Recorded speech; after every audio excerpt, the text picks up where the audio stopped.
How did Britain's 1920s gold standard return cause deflation?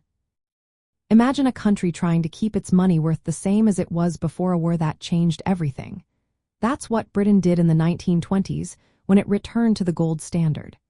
The gold standard meant fixing the value of the British pound to a specific amount of gold. Before the war, this system helped keep prices stable and made international trade easier. But during the war, Britain suspended the gold standard to print more money and pay for war expenses. This led to inflation, making prices go up sharply. After the war, prices were much higher than before 1914, and the economy was still adjusting. When Britain decided to go back to the gold standard in 1925, it set the pound at the same pre-war rate. But the problem was that the pound was now overvalued by about 10%.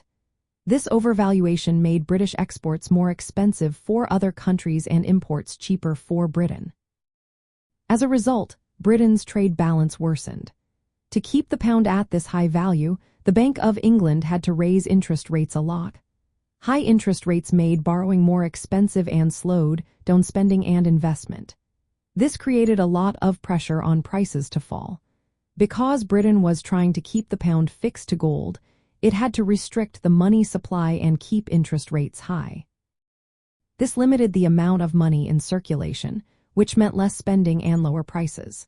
Meanwhile, the United States had lower inflation and a more competitive dollar, which made Britain's overvalued pound even more problematic. The Bank of England's focus on building gold reserves meant it kept interest rates high and blocked gold exports.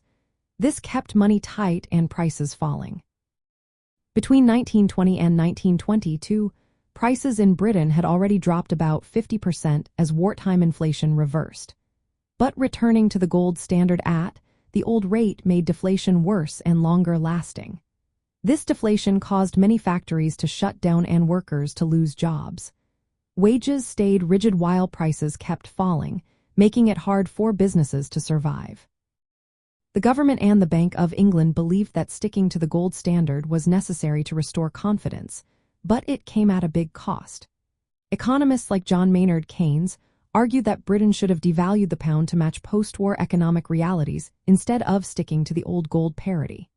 In the end, Britain's return to the gold standard in the 1920s caused a prolonged period of falling prices, high unemployment, and economic stagnation.